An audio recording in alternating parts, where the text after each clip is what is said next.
I am going to show you a little passion project of mine today. As anybody who has known about my perhaps bordering on unhealthy obsession with Ravnica in Magic the Gathering, will tell you this has been an ongoing project for years. It's gone through a number of iterations, but this is what I have called my Ravnica Guildchest. I have spent probably a ridiculous amount of time crafting this. It is not finished, as you can see. This is still a work in progress. The engraving on the top. Oh look, you can even see a reflection. Hello, that's kind of handy.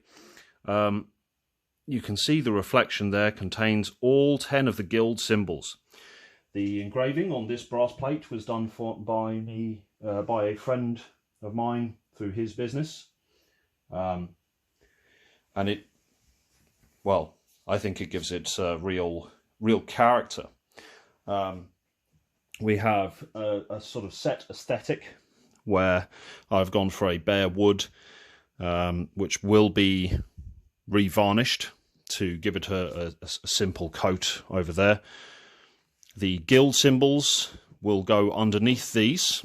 For anybody that doesn't know, these are the set symbols for the first 3 Ravnica sets that were ever made, which was quite a long time ago. But the reason I have such a passion for Ravnica is when I started playing Magic the Gathering, they were the sets that were being released at that time. And I fell in love with it. I fell in love with it as a plane, with its story, with its characters, with the cards, with the design, the aesthetic of everything. And over the years they did another 2, at the time of this video, another 2 blocks of Magic that were set on Ravnica. These are the following 3 sets. And on the front, which is obviously still not done, I will do the other 2 latest Ravnica set symbols. Inside the guild chest, which I'm assuming is probably what's going to be more interesting than what I worked on here, you will see 10 small boxes that happen to be contained perfectly within there. Each of these is an individually constructed by myself deck themed on one of the 10 guilds. So we have Demir, has its own set symbol. Each pack has its own dice. It has its own guild symbol on the dice. These are essentially, you know how some people have a cube and they can play that cube with people when they want to draft packs that are pre-designed by those people. The cube itself is made and assembled by that owner. This is my take on a cube. Each deck is essentially a mini commander deck. The rules for each deck construction were you would have a legendary creature as its commander. It would have to feature cards from only the Ravnica sets, of which there are 8. I'm not including War of the Spark because that would, well, whilst it was set on Ravnica, wasn't Ravnica themed to my tastes. And each of these decks has the associated shock land, as they're called, which are quite valuable. And each deck itself has, let me see if I can, actually let's get a complete one. Who have we got? Boros, my original favourite guild. We'll have a guild leader or a legendary creature to lead the deck, just as you would with a commander. There is a unwritten down rule as of yet, but each deck has a number of commander options, all legendary, so that the person playing it could choose a different legend if they wanted to take a slightly different approach. They contain creatures, obviously, instants and sorceries from throughout the blocks, and every single card must have a symbol, a set symbol on the card associated with a Ravnica set. I won't use or accept ones that are not part of the original Ravnica sets. Each individual guild deck can only feature cards that are mono-coloured within that guild, or have specifically the guild's symbol in the text box. So, for example, we have, where are we? Let's find a good example here. A mono-coloured card with the set. So, Parhelion Patrol. It's mono-white, so it could go in any of the 4 guilds that are in white: Orzhov, Selesnya, Azorius, or Boros. But because it has the guild's symbol in the text box, I could not put this card in a different guild. And although the project is not yet finished, a number of the decks are. Each deck has a number of basic lands that also are associated with the guilds.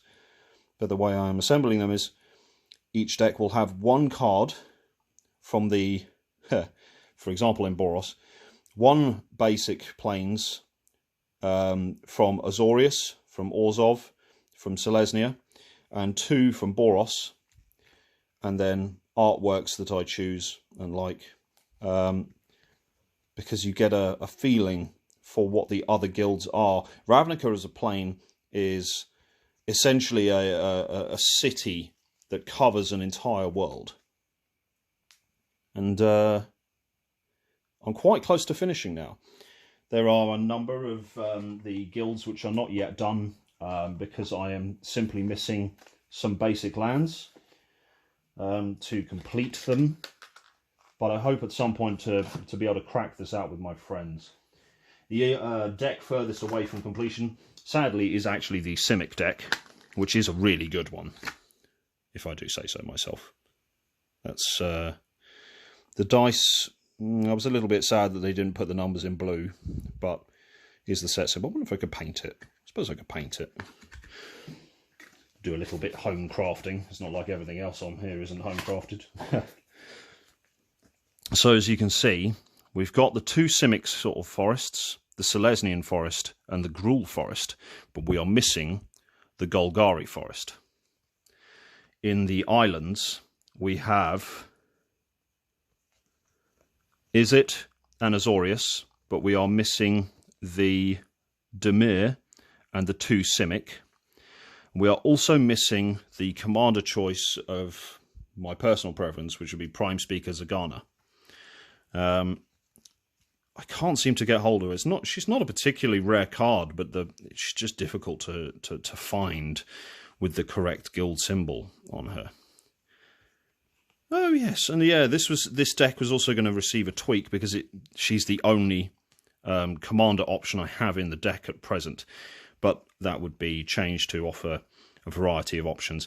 Simic is quite a strong deck within this pool, because all of the cards within the Simic guild sort of work together. They all work with +1/+1 counters, so they have a lot of synergy, whereas Boros had 3 different mechanics associated with it as a guild.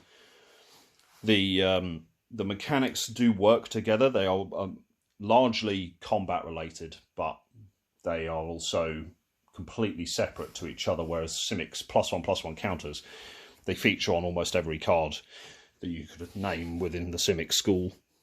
Simic pool.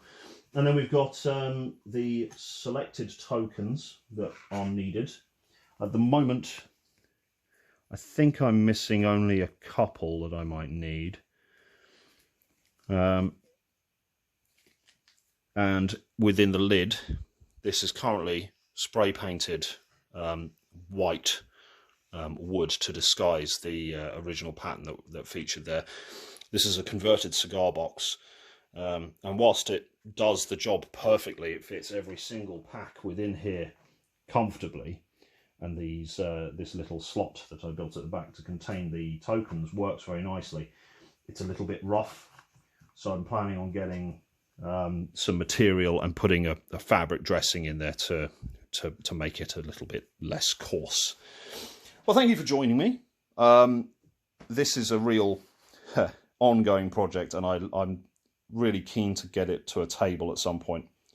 But I'm going to end the video there. We're 10 minutes. That seems like a nice length for video. Thank you, everybody. Oh, channel name. I actually came up with a channel name. At the moment, I'm going with the Chatty Casual. Thank you.